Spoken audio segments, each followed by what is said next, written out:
Morning, I'm Elizabeth Hashhagen. Welcome to our live special report, The New Normal. This morning, we're talking about education, the experiences for students, teachers, parents, and administrators. So what lessons have we learned and what areas do we need some improvement? Joining us this morning, News 12 Education Ambassadors, DrLiz Matthias. DrLiz is a licensed clinical psychologist and certified school psychologist, and she's worked in the public schools as a member of the Child Study team. And Dr. Rob Zywicki is the superintendent of schools for Mount Olive Township School District. Thank you both for joining us this morning. Thank you for having me. All right, do remember we want to hear from you, so you can be part of our conversation right now. For the next half hour, we answer your questions live. So to be part of it, you submit your question right now on our social media pages. So going back to school, of course, during this pandemic has elicited so many different emotions for teachers and students and parents who have both wanted to see their kids go back to school buildings, but also have a fear of the risks out there of contracting COVID-19. So, Rob, can you talk to me a little bit about the situation that you were in and, you know, what plans needed to be changed and how back to school went? So flexibility is the key word here, and I keep using the analogy that we're navigating rapids, and every time you go through one patch of rapids, there's another on the horizon. So we really did a lot of planning back in May of the spring for our reentry. We had 4 options out there, and then things evolved over the summer. In particular, a couple of things. One, we ran into a little bit of a staffing crisis in late August, in which teachers, for good reason, who are immunocompromised, have health issues, went on leaves or requested accommodations to teach remotely in place of leaves. So that that adjusted, let me say that, our plans. So in September, we were able to bring back our K-5 students, and as of October 19th, we'll be bringing back our 6 through 12 students. Even with that, we're on an A-B cohort, and for our 6 through 12 students, we're going to be on a half-day schedule because we don't have enough room in our buildings. My high school has 1,500 students to be able to maintain 6 feet of social distancing and eat lunch, so it's going to be grab and go for lunch. But one of the things I am happy about is we started sports in July. So our sports are ongoing, and that helped with the feeling of the new normal. We have our first home game this Friday. So that's been going well. But I think the biggest thing has been flexibility, and I constantly thank our parents and our students for their patience, because it has been very trying for them to adapt to this. And Rob, what is that like to try to create that schedule? You're talking about half days and on and off. So how do parents navigate that when they get this schedule and figure out what's happening with their kids?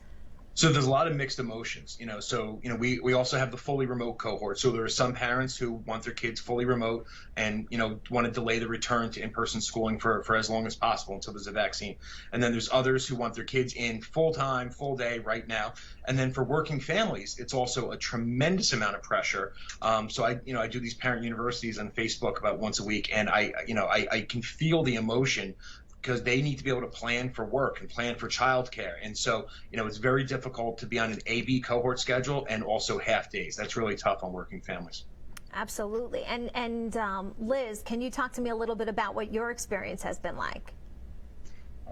Well, my children are also following the cohort A-B schedule and the hybrid, and it is very challenging, not just for me as a parent, but for a lot of the parents that I work with, is trying to balance working and trying to balance teaching their children and trying to teach our children to be somewhat independent, because it's not always possible to sit with them from the minute the school day starts to the end of the day. And parents, a lot of our parents one of the parents have decided to stop working in order to be available to their children, which has caused another source of pressure for the families in terms of loss of income. But children are, I can speak on behalf of myself as a parent first, but a lot of children are confused. Which week is it? Which day is it? Where am I? What time am I coming home? Where am I having lunch? And it can be confusing. But the good thing is our children are resilient, and it's for the kids who are going into school. even though it's still different, it's good for them to see their teachers and their peers face to face. And Liz, I would think that, families are dealing with so many different emotions: fear, grief, anxiety. And then, as you were saying, some people are dealing with financial instability or job loss. There's feelings of isolation. So how do you help families in dealing with some of these mental health issues? Well, I think it's processing a lot of the anxiety that they're feeling about the virus and trying to stick to the facts, as well as instead of just, and little children and young children, even adolescents, sometimes watching the news can be very, very overwhelming because they don't always know how to process the details and how to translate what's real from what's not. So really, I say to a lot of parents, turn off the news, watch it privately, and then share what you want to share as it's appropriate based on what your child can handle. So there is a lot of anxiety, and I speak with parents almost on a daily basis who have seen that their children are maybe acting out more, or they're more anxious and angry. All right, and Rob, I know you were mentioning that sports was back. So how were you able to handle that? So I want to give a lot of credit to our athletic director and also our coaches. And it was actually something I got involved with. I'm a former coach. I currently coach youth sports. I'm coaching both of my son's football teams right now, and I also coach my daughter's lacrosse teams. So, speaking to what Liz was saying, coming out of the pandemic, there, lots of mental health issues, lots of feelings of isolation. So as soon as we were able to get back to a sense of normalcy and to get sports going in the summer, the NJSIAA offered an optional phase in which you could start workouts in July. And then they would go through August, stop, and then you would start with the varsity practices and interscholastic games and all that other stuff. So we jumped right on top of that for a couple reasons. One, it's that sense of normalcy. Second, for our kids who had been cooped up, and particularly athletes who had missed out on spring seasons and things like that, it was really important. And so I can say for my own 4 kids, they really were mentally very different and almost came alive again once they got to play sports, and we've seen that. So, but the biggest thing, we have a campaign, Mask Up Marauders. Our mascot's the Marauders, so we're constantly reminding everyone that, the safety of our players and the longevity of our seasons are dependent upon everyone wearing a mask. And that's for those who are the limited spectators, but also for all the coaches. I said you got to be masked the entire time you're on the fields. So, our kids have bought into it, our coaches have bought into it, and the parents have been really supportive. And how are the student athletes with making that adaptation? I think, they want to compete. And so to them, I think it's a small trade-off. But they've bought in on the whole COVID screening that we do every single day. And they just want to get out there on the field. And our kids have been performing really well. Our football team's undefeated. Girls field hockey, soccer, they're all out there and they're having a blast. And, it's just great to see them being kids again, and getting back to normal. And Liz, I think there was a lot of initial fear about what was going to happen with sports, and we do know that there's huge areas that are still not able to play. A school district here on Long Island had recently filed a lawsuit, and they lost, trying to bring fall sports back. So we're very connected in this tri-state area, but not everyone is having the same experience when it comes to sports. No, and I think for parents who don't have that as an option, I've encouraged a lot of parents to try to find extracurricular activities for their children, maybe that are town-based or just private classes, just so that they can do something, or going to the next town where maybe there is a little bit more flexibility, because our children do need to move. They physically need to move. We're seeing a lot of just weight gain because our children are so inactive. They're sitting in front of a screen for long hours of the day, whereas they would be moving if they were in school all day, every day, going to gym class and going to different classes. So it's important. It's really important for that physical movement and the camaraderie of being a part of a team, or just being in a class, even if it's with a group of kids that you don't know, but just being around people again. Maria is asking, is there a possibility of wearing masks only when in hallways and not in the classrooms? Is there a plexiglass divider is that not sufficient enough? Also, is recess areas boxed off? Is that necessary for elementary kids? Kids need to run around and play, not be contained. So Rob, there's a lot to kind of unpack on that one. So I guess let's start with the possibility of wearing masks only in the hallways and not in the classrooms. Do you see that's something that we could evolve to? I don't see that. I think because in the hallways you have that movement, especially. I think you definitely need to have it in the hallways, but also in the classrooms. I think it's really important. It's important to have kids be able to move around classrooms, and when they're sedentary for that long, it's also important to have them masked as well, because you're also, don't forget, you're protecting each other when you wear a mask, right? So I don't see that happening, and I don't see that in any of the guidance. When it comes to recess, being outside, but also maintaining social distancing is so important. That's how we're doing it. We're not using any dividers or anything like that for recess. But for now on, and what we're doing and what I see for the future is masks in the classroom, masks in the hallway, and then outside socially distanced, but the kids can have recess. So when the kids have recess in your district, are they allowed to play games? Like, do they have a ball? Do they have a certain area by classes? How does it work? So they have certain areas by classes. They are allowed to use the playground equipment, and it's sanitized in between each period. And we are trying to keep the groups, separate, and maintain as much social distancing. We've also reduced the number of kids who have recess at the same time as well. So that's the best thing that we can do. But once again, we're going by the premise that outdoors it's more safe, but it's not entirely safe. And Michelle is saying, I feel like all districts should have the same rules. Either desks are 6 feet apart or not. Now, Rob, I'm sure there has to be a density, right? A ratio that you look at? Yes. So in New Jersey, we have the road back manual, which has all this in this, and we have guidance from the Department of Health. So, it's that maintain a minimum of 6 feet. So yeah, so you had a lot of superintendents, whipping out their calculators in June and July trying to figure that out. So, last night, I got questions from at a board meeting, when can we go off the AB cohort? When could that change? And my answer is when we no longer have to maintain the minimum of the 6 feet. All right, so there's a lot here to get to, and we do see all of your questions coming in. So if you want to join the conversation, head to our Facebook pages right now. You're watching News 12.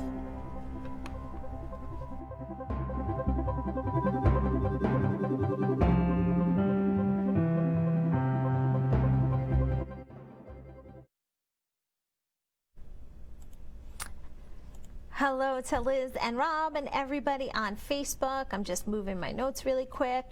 So we are going to put those other questions into this next section, and we also have a few more that came in. So I'm just going to let you know what those questions are.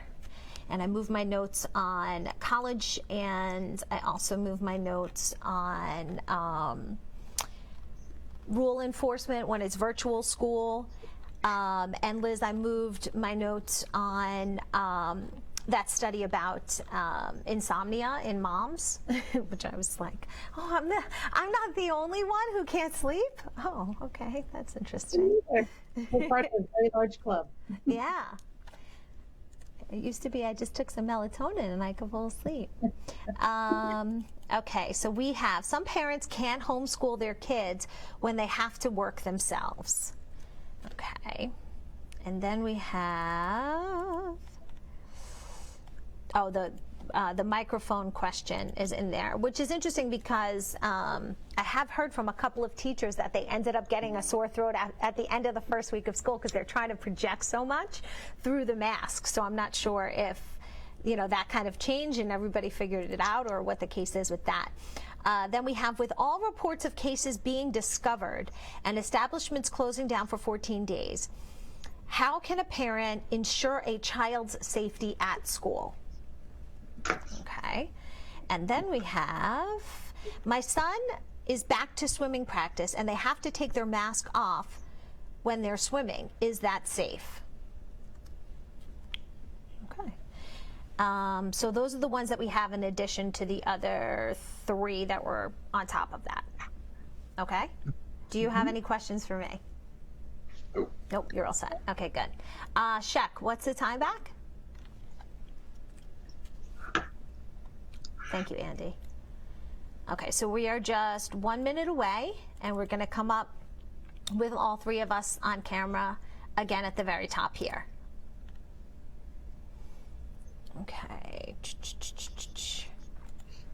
And Rob, we're going to start with you to ask about student conduct and enforcement. And then Liz, I can kind of talk to you about, blurring the lines when home is school and school is home, and that sort of thing. And then we'll jump into those questions. Okay, we are 30 seconds away right now, so you might lose my audio.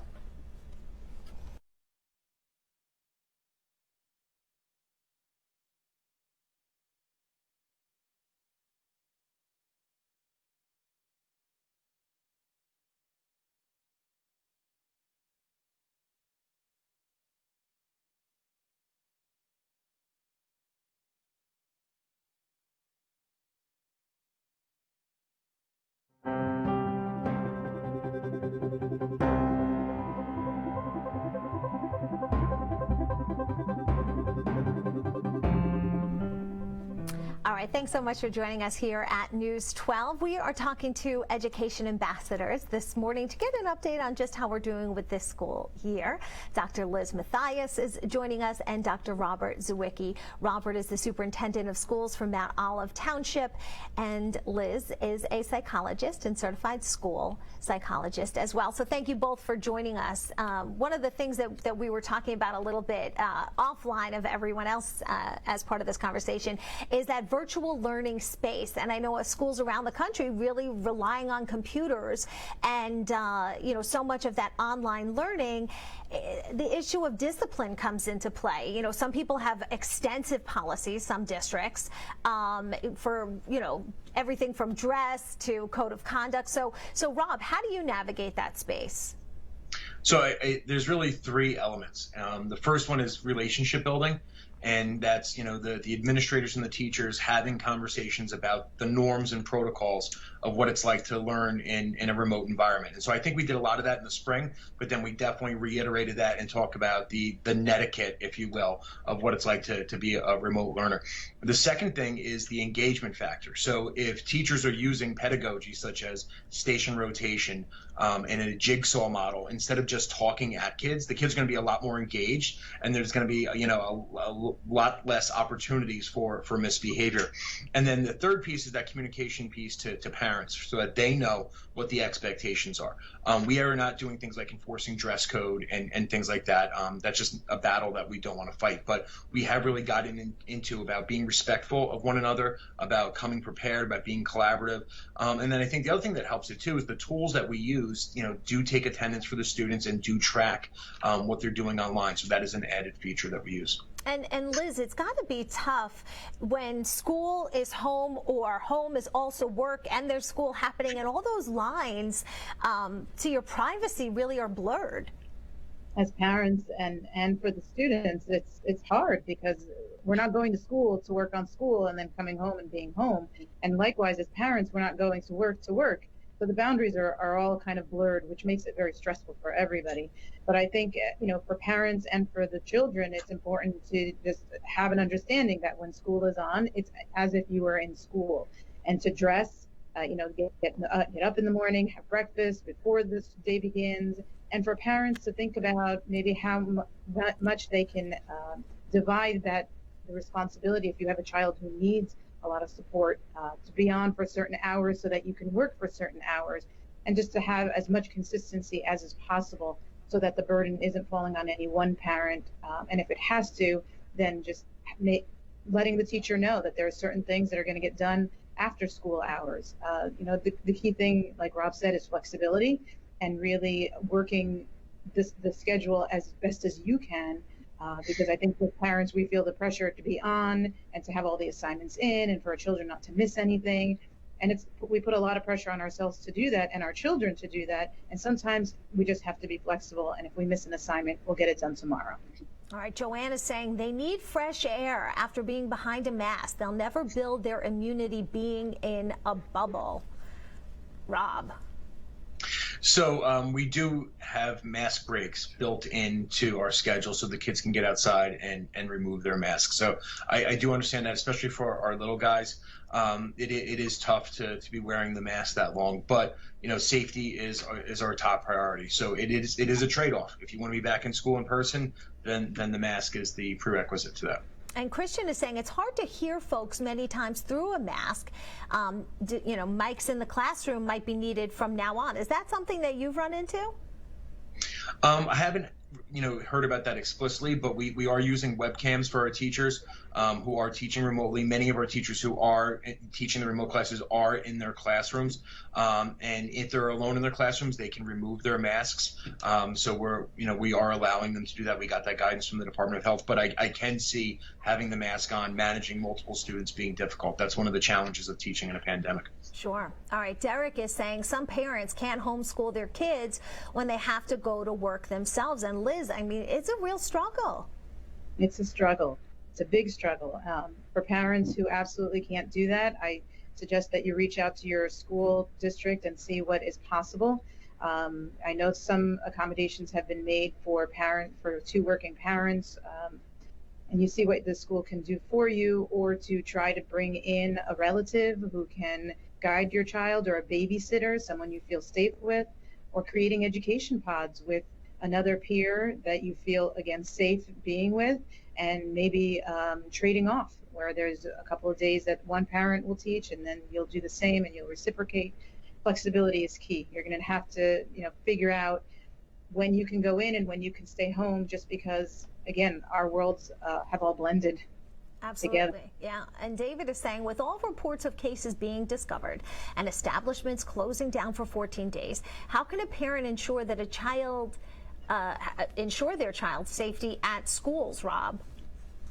So, back to that bubble comment, leaving your house, you're assuming risk. So everything we're doing is risk mitigation. So based upon the guidance of the Department of Health, the Department of Education, we are mitigating risk by using one-way hallways, wearing masks, socially distanced, limiting the number of kids on buses and in schools. So it is risk mitigation. We can't absolutely be 100% safe, but then to be 100% safe, you'd have to stay home at all times. So once again, it's that trade-off. If you want some normalcy, you have to assume some risk. All right. Now, Rob, I'm not sure if you'll know the answer to this, but Layla is saying that her son is back to swimming practice, and they take off their masks when they're swimming. So is that safe?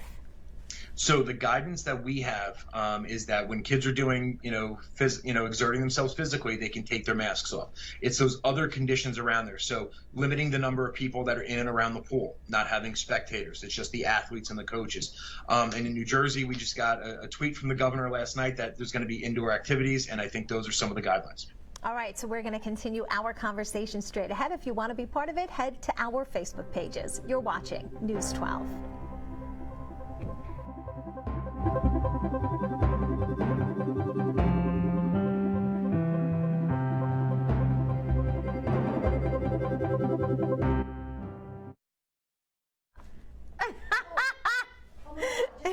Yes. So for everybody watching, that was Erin Colton entering the studio. And I'm sorry, before when I was saying I wasn't talking to you, people came into the studio talking when we were talking. I'm sorry, Liz, when that happened before. I didn't know how to get them to stop talking, and then I feel like I threw you off. I'm so sorry, but you came in talking like we weren't live. So, yay. Okay. Let me just check really quick. We do have a question from Jerry. Let me just see what it is, and then we'll figure out this. Jerry says, you don't have to answer this. I'm just letting you know what it is to see if we can do this in 2 minutes. So, my son is a senior. He only goes to school 2 hours a day for 2 days a week. I came home yesterday. He was sitting in his room in the dark. I asked him what was wrong, and he said, school sucks. My senior year is ruined. Online learning is cheating the kids out of educational experience. So do you think both of you could take that for 45 seconds? Okay, so Rob, I'll go to you first. And then Liz, I'll go to you. But the entire section is only 2 minutes. So you'll have 45 seconds. Sorry. So 45 seconds for both of us total, right? Correct. Yeah. So I'm going to jump right in and just say, let's get to our question. Read it. The question times at 18 seconds. And then I have to just say goodbye at the end. So I'll say, this is the question. And then Rob, you can go right away and talk about seniors or, the experience for kids this year. And then Liz, you can put like a bow on top of the present that Rob is about to wrap and hand to everyone. Sound good? Excellent. Okay, perfect. So what's our time back? We are 30 seconds away, so you might lose my audio for just 1 second.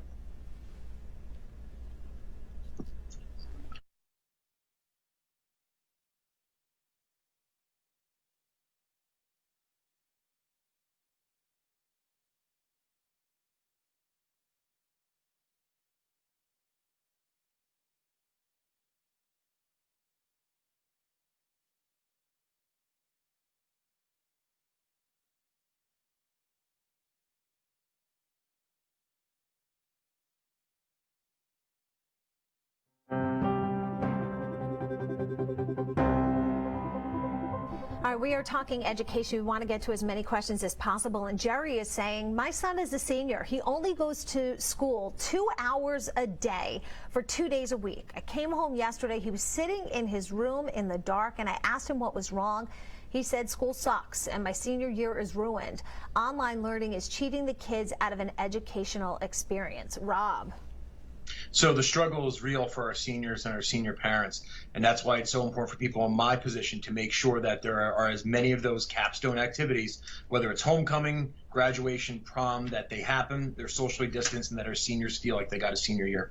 Yeah, and DrLiz, I mean, this has got to take a real emotional toll on the students and obviously also on the parents as they try to figure out how to handle it. Well, there's a lot of grief that's going on. There's grieving of these experiences that they know won't happen. We can hope for the best, that maybe for the second half of the year things will be different. But as much as possible, I think as parents, trying to create those experiences even outside of school so that our children are still getting to have the experiences that they really want to have. Absolutely. And, you know, my heart goes out especially to the seniors and, you know, even to the new freshmen in colleges and kindergarten students and, you know, really all students and teachers right now because it's such a tough time to navigate. We thank you both for joining us, Dr. Liz Mathias and Dr. Robert Zywicki, and we thank you all at home for your questions. I'm Elizabeth Hashhagen. We have more news straight ahead. You're watching News 12.